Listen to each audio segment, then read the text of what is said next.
오늘 우리에게 주시는 하나님의 말씀은 출애굽기 8장 16절에서 19절의 말씀입니다. 출애굽기 8장 16절에서 19절까지의 말씀입니다. 교독하시고 마지막 절은 함께 합독하도록 하겠습니다. 여호와께서 모세에게 이르시되 아론에게 명령하기를 내 지팡이를 들어 땅에 티끌을 치라 하라. 그것이 애굽 온 땅에서 이가 되리라. 그들이 그대로 행할세 아론이 지팡이를 잡고 손을 들어 땅에 티끌을 치매 애굽 온 땅에 티끌이 다 이가 되어 사람과 가축에게 오르니 요술사들도 자기 요술로 그같이 행하여 이를 생기게 하려 하였으나 못하였고 이가 사람과 가축에게 생긴지라.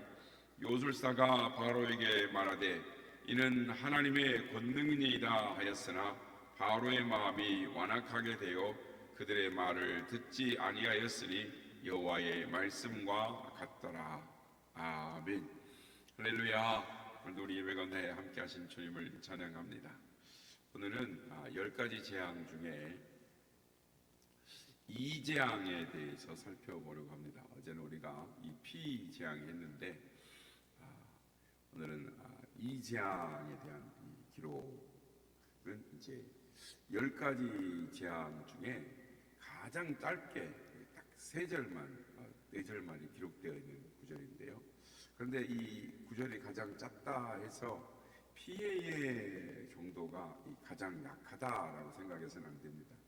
짧은 서술이지만 이 강력한 효과가 있습니다. 그리고 또 이 재앙을 통해서 하나님께서 우리에게 들려주시는 교훈이 있습니다. 이 시간에는 우리에게 주시는 교훈을 살펴보므로 은혜를 나누고자 하는 것입니다. 첫째로 이 재앙은 아무런 예고나 경고 없이 행해졌다라는 것입니다. 이 10가지 재앙 중에 7가지 재앙은 이 예고와 경고가 있었지만 8장 2절에 보면 만일 보내기를 거절하면 내가 개구리로 너의 온 땅을 치리라 라고 하나님이 예고를 하십니다. 바로에게 분명히 경고와 함께 예고된 재앙입니다. 그러나 3가지의 재앙은 이런 예고 없이 바로 실행이 됩니다. 오늘 본문에 있는 이 재앙하고 6번째인 악성 종기 재앙하고 9번째인 흑암 재앙이 아무런 예고나 경고 없이 바로 주어진 재앙인 것입니다. 오늘 보면 1절 이하를 보면 여호와께서 모세에게 이르시되 아론에게 명령하기를 내 지팡이를 들어 땅에 티끌을 치라 하라. 그것이 애굽 온 땅에서 이가 되리라. 그들이 그대로 행할세 바로에게 내보내라 라는 요구가 없이 또는 그렇게 할 경우에 어떤 재앙을 내리겠다라는 이 경고도 없이 바로 이 재앙을 내리게 됩니다. 여기서 우리가 깨닫는 진리가 있습니다. 그것은 우리 하나님은 반드시 어떤 일을 하실 때 예고나 경고를 우리에게 해줘야 될 의무가 없으시다는 겁니다. 하나님은 심판이 있다 할지라도 아무런 우리에게 알려줄 의무가 없습니다. 하나님은 천하 만물의 주인이시고 전능하신 하나님이시기 때문에 하나님이 누구에게 뭔가를 말해주거나 알려줄 필요가 없어요. 그런데 만약에 하나님께서 뭔가를 미리 알려준다면 그 심판에서 건져주시기 위해서 미리 알려주신다라는 것입니다. 노아 시대에 물로 세상을 심판하실 때에 노아에게 이것을 가르쳐 준 것은 노아의 가족을 구원하시기 위해서 가르쳐 주신 것입니다. 아브람 때에도 소돔과 고모라를 심판할 때 아브람에게 하나님께서 그 사실을 알려주십니다. 창세기 18장 17절에 보면 아브람에게 나타나셨던 하나님께서 이렇게 말씀하십니다. 여호와께서 이르시되 내가 하려는 것을 아브람에게 숨기겠느냐. 아브람에게 하나님께서 하시려 하시는 일을 알려줄 의무가 없으십니다. 그런데 아브라함을 사랑하시기 때문에 그것을 가르쳐 주시겠다는 겁니다. 바로에게 경고가 주어진 것도 이와 같은 이치입니다. 하나님께서 바로를 사랑하셔서 그 재앙에서 건져주시기 위해서 바로에게 즉 바로를 사랑하시기 때문에 하나님의 계획을 미리 가르쳐 주시고 예고를 해 주셨습니다. 그런데 오늘 본문에는 아무런 예고나 경고 없이 행해지는 것입니다. 그렇다면 그 이유가 무엇일까요? 잠언 29장 1절에 보면 자주 책망을 받으면서도 목이 곧은 사람은 갑자기 패망을 당하고 피하지 못하느니라 라고 말씀합니다. 그러니까 하나님의 거듭되는 경고가 있었습니다. 개구리 재앙에서 항복하고 이 재앙만 지나가게 해주시면 이스라엘 백성들을 내보내겠습니다 라고 바로가 약속을 했습니다. 그러나 바로는 개구리 재앙이 그쳐지자 마음이 다시 완악해졌어요. 완강해졌습니다. 하나님의 말씀을 듣지 않을 뿐만 아니라 되려 약속을 지키지 않고 이스라엘 백성들도 괴롭혔죠. 이것이 하나님의 징계가 되었습니다. 그러니까 이 재앙은 하나님의 징계인 것입니다. 성도 여러분, 하나님은 약속을 중요하게 여기시는 하나님이십니다. 사실 하나님의 말씀, 성경은 다 약속입니다. 신약과 구약, 오래된 약속, 새롭게 된 약속, 이것이 하나님의 말씀, 성경인 것이죠. 그러니까 우리가 가진 믿음도 이러한 하나님의 약속의 말씀들에 근거한 믿음인 것입니다. 그래서 하나님의 약속은 쉽게 번복되거나 하나님의 약속은 가벼이 여겨지는 것을 용납하지 않으십니다. 그래서 시편에서 다윗이 이렇게 노래합니다. 여호와여, 주의 장막에 머무를 자가 누구오며 주의 성산에 사는 자가 누구오니까? 그의 눈은 망령된 자를 멸시하며 여호와를 두려워하는 자들을 존대하며, 그 다음에 그 마음에 서운한 것은 해로울지라도 변하지 아니하며라고 말합니다. 그러니까 주의 장막에 머무를 자, 주의 성산에 사는 자가 누구냐? 그의 마음에 서운한 것이 해로울지라도 지키는 자다라고 노래를 하는 것입니다. 하나님은 약속을 자기에게 해로울지라도 지키는 사람, 그 사람을 가까이 하신다라는 것입니다. 이스라엘이 가나안 정복을 할 때 기본 주민들을 만납니다. 그들이 먼 곳에 온 사람들인 것처럼 이스라엘 백성을 속였습니다. 화친을 정했습니다. 여기에 속아서 이스라엘 백성이 기본과 조약을 맺어서 그들을 해치지 않겠다라고 했습니다. 사흘 후에 그들이 먼 곳에 사는 사람들이 아니라 바로 옆에 사는 사람들이란 걸 알았습니다. 그렇지만 이스라엘 백성은 약속을 지켰습니다. 비록 그들이 속아서 한 약속이지만 그렇다 할지라도 그 약속 자체를 귀중하게 여겼던 것입니다. 세계 역사에 보면은 로마와 이 카르타고가 전쟁한 포에니 전쟁이 있습니다. 이 나라는 BC 3세기 중반에서 BC 2세기 중반, 즉 100여 년 동안 세계사에 보면 유명한 게 나오는데 그게 바로 포에니 전쟁이라고 하는 것입니다. 지중해 패권을 놓고 100여 년간 싸운, 즉 3차의 이런 전쟁을 하게 되는데 치열한 전투가 있습니다.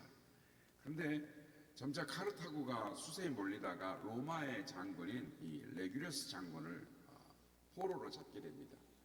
카르타고는 이 레귤러스 장군을 이용해서 휴전을 하는 게 좋겠다라고 생각해서 레귤러스 장군에게, 장군, 우리가 로마와 휴전하기를 원합니다. 장군께서 로마에 돌아가서 휴전을 주선해 주시기 바랍니다. 그런데 만약 장군의 주선에도 불구하고 로마가 휴전에 응하지 않는다면 장군은 다시 이 감옥으로 돌아오십시오. 그렇게 하실 수 있겠습니까? 약속해 주시죠 라고 말합니다. 레귤러스가 결단을 내리지 못하고 오랫동안 고민하다가 그들의 요구를 받아들이기로 하고 로마로 갔습니다. 그리고 로마에 돌아오는 레귤러스 장군은 황제에게 자신이 포로에서 돌아온 사정을 소상하게 이야기를 합니다. 그리고 저는 휴전을 주선하라고 요구를 받고 왔지만 저는 저들의 휴전 요구에 응하지 않기를 바랍니다. 지금 카르타고는 혼란 속에서 조금만 더 지나면 스스로 망할 것입니다 라고 말하면서 휴전을 하지 말라고 보고를 합니다. 그리고 나서 자신은 이 카르타고 그들과의 약속을 했기 때문에 다시 돌아가야 한다라고 말합니다. 많은 사람들이 돌아가야 한다고 말하는 그를 만류합니다. 그러나 그는 그것을 뿌리치고 단호하게 말합니다. 아닙니다. 나는 돌아가야 합니다. 내가 돌아가지 않는다면 그들은 로마인들을 모두 거짓말장이라고 비웃을 것입니다. 이것은 나 개인이 아닌 로마 제국 전체의 명예와 신의가 달린 일입니다. 비록 적과의 약속이지만 약속을 지킬 것입니다. 이렇게 말하고 죽음이 기다리는 카르타고로 돌아갔습니다. 여러분, 사람의 목숨은 참으로 귀합니다. 아니, 자기 목숨은 천하하고도 바꿀 만큼, 아니 천하를 주고도 바꿀 수 없는 것이 자기 목숨인 것입니다. 그러나 그는 약속을 지키기 위해서 사지로 돌아갔습니다. 로마인은 거짓말쟁이가 아니다라는 말을, 거짓말쟁이다는 말을 듣지 않기 위해서였습니다. 여러분, 우리도 약속을 귀하게 여길 줄 알아야 하겠습니다. 목숨보다 귀하게 여겼던, 즉 약속이 참 소중한 시대에 우리는 살아가고 있는 것 같습니다. 이 시대에는 약속을 했다가도 번복하는 시대입니다.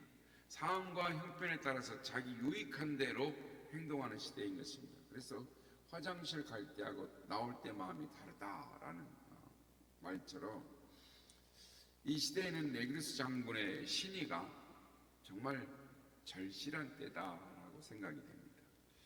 기본 주민들이 거짓으로 자신들을 속여 약속을 했지만 그 약속 때문에 빚어지는 손해를 감수하고 다 지켰던 여호수아와 이스라엘 백성들 같은 믿음이 필요한 때라 생각합니다. 하나님의 백성은 하나님의 약속을 받은 백성입니다. 그러므로 스스로 맺은 약속을 쉽게 생각한다면 그 사람이 어떻게 하나님이 주신 약속을 귀하게 여긴다라고 생각할 수가 있겠습니까? 바라기는 약속을 소중하게 여기는 구원에 합당한 삶을 살아가는 우리 모두가 다 되시기를 바랍니다. 두 번째로 우리가 살펴볼 것은 이 재앙은 애굽의 요술사들이 따라하지 못했다라는 것입니다. 지금까지 일어난 이적들은 애굽의 요술사들이 다 따라했습니다. 모세가 지팡이를 던져서 뱀을 만들자 요술사들도 지팡이로 뱀을 만들었습니다. 요단강을 피로 만들자 물이 피가 되자 그들도 역시 물을 피로 바꿨습니다. 강에서 개구리가 올라오게 하자 요술사들도 같이 그렇게 했습니다. 그런데 티끌이 변하여 이로 바뀌는 재앙, 그들도 똑같이 따라하고자 했지만 더 이상은 따라할 수 없었습니다. 오늘 보면 18절에 보면 요술사들도 자기 요술로 그와 같이 행하여 이를 생기게 하려 하였으나 못하였고 이가 사람과 가축에게 생긴지라. 그들의 한계를 드러냈습니다. 이로써 요술사들이 행한 기적은 가짜였다라는 것이 드러났습니다. 그래서 예전에 모세 십계를 보면 그런 게 나옵니다. 이 물 피를 만들어내니까 슬쩍 손에다가 이렇게 가루를 물에 탁 타가지고 물이 빨간색으로 변하게 만들고 개구리가 올라오게 하는 것도 슬쩍 개구리를 풀어가지고 이렇게 개구리가 올라오게 하고, 그러니까 요즘 마술이 다 눈속임이지 않습니까? 언제나 이 가짜는 드러나게 되어 있습니다. 진짜와 똑같은 가짜는 없는 것입니다. 만약 진짜와 똑같다면 그건 가짜가 아닌 것입니다. 가짜가 아무리 진짜 흉내를 내도 진짜 모습을 하고 있어도 결국은 마침내 한계를 드러내고 정체를 드러내게 되는 것입니다. 세상에는 진짜 같은 가짜들이 너무나 많습니다. 본질은 그렇지 못하면서 형식만 모양만 본질하고 비슷하게 꾸미는 가짜들이 있는 것입니다. 그 대표적인 예가 예수님 당시의 바리새인들이었습니다. 그들은 분명 가짜였습니다. 그들은 진짜 모양과 형식에 치우치느라고 자신들이 가짜인 줄 모르고 진짜 행세를 하며 살았습니다. 바리새인들이 가짜가 된 이유는 그들은 자기 자신을 증명하는데, 즉 자기 자신이 중심에 있었기 때문입니다. 그들은 기도를 해도 자기가 기도를 많이 한다라는 것을 드러내려고 하고 보여주려고 한 것입니다. 금식을 해도 보여주려고 일부러 초췌한 모습을 꾸몄습니다. 그들은 하나님을 드러내기 위한 것이 아니라 자기의 자기의 거룩함, 자기의 잘남을 드러내려고 애를 썼습니다. 그들은 겉보기에 기도도 잘하고 금식도 많이 하고 율법을 철저히 지키는 것 같았지만 하나님을 위해서 한 것이 아니라 모두 자기 자신을 위해서 그렇게 하고 있었습니다. 그렇다면 애굽의 요술사들도 그렇게 따라한 이유가 무엇이겠습니까? 그들의 목적은 바로에게 잘 보여서 바로에게 인정을 받고 권력을 더 많이 누려보려고 바로의 명을 따르는 것이죠. 가짜로 눈속임으로 하는 것입니다. 그러면 바로는 왜 이런 일들을 요술사들에게 시켰을까요? 바로 역시 자기 자신에게 관심이 있었습니다. 자기의 권세를 자랑하려고, 자기의 권세가 하나님보다 더 높고 크다고, 자신의 능력이 하나님보다 더 많다라는 것을 나타내기 위해서 교만해서 이런 흉내를 내게 한 것이죠. 역시 요술사나 바로나 다 자기에게 관심이 있습니다. 자기를 나타내려고 했기 때문에 하나님을 대적하고자 자기 실력을 자랑하고 거짓을 거짓인 줄 모르고 위선인 줄 모른 채 그렇게 살았던 것입니다.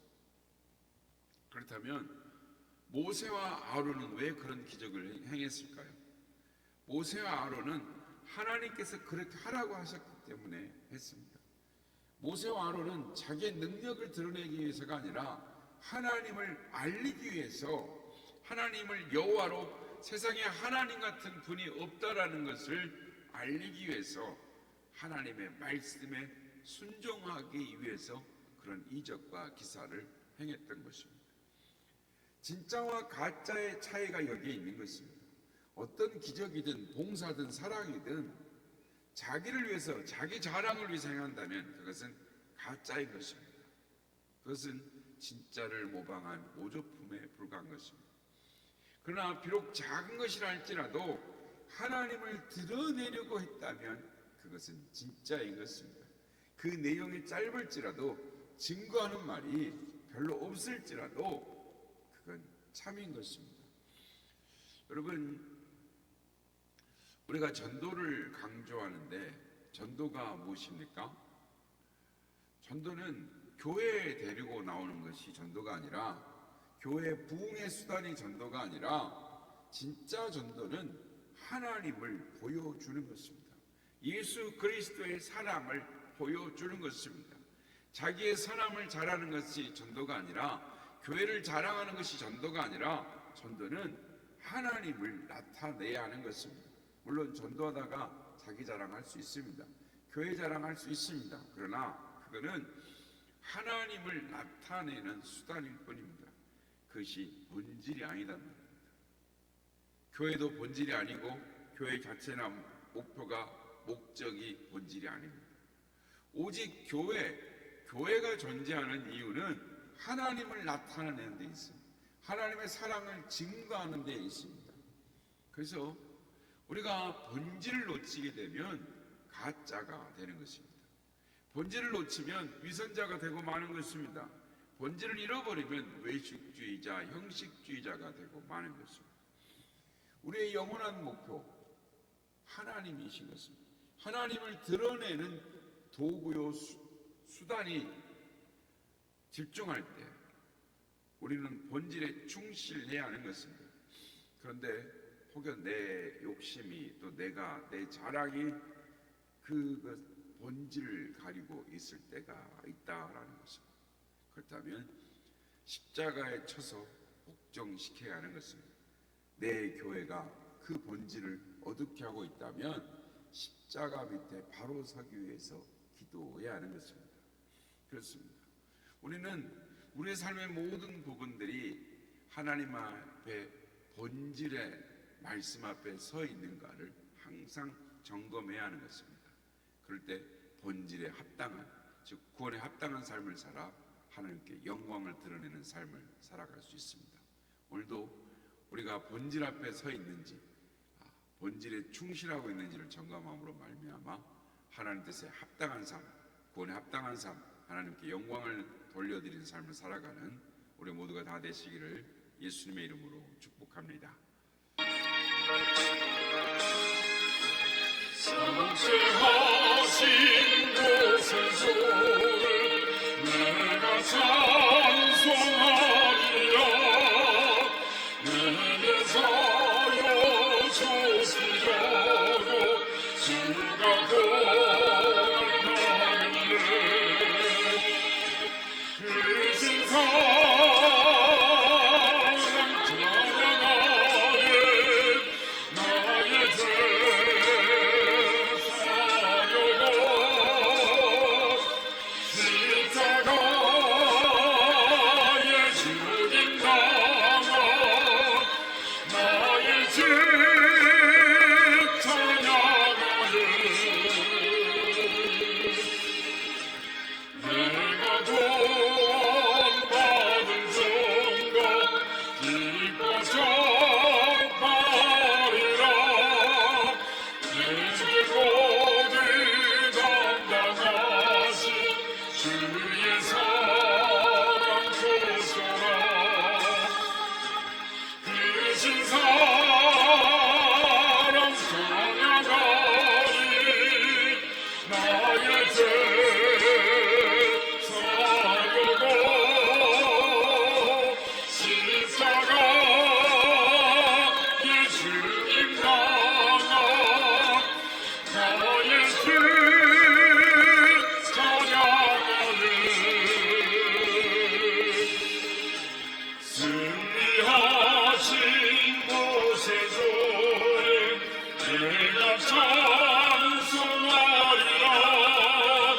죄와 죽음 지옥 권세 주가 모두 이겼네. 크신 사랑 찬양하리. 나의 죄 사려고 십자가에 죽임당한 나의 죄 찬양하리.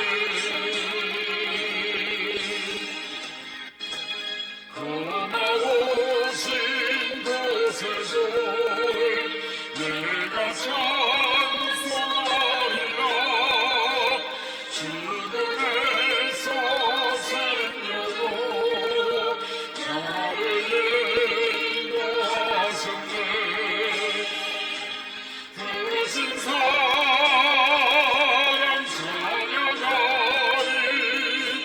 나의 죄 사려고 십자가에 죽임당한 나의 죄 찬양하리.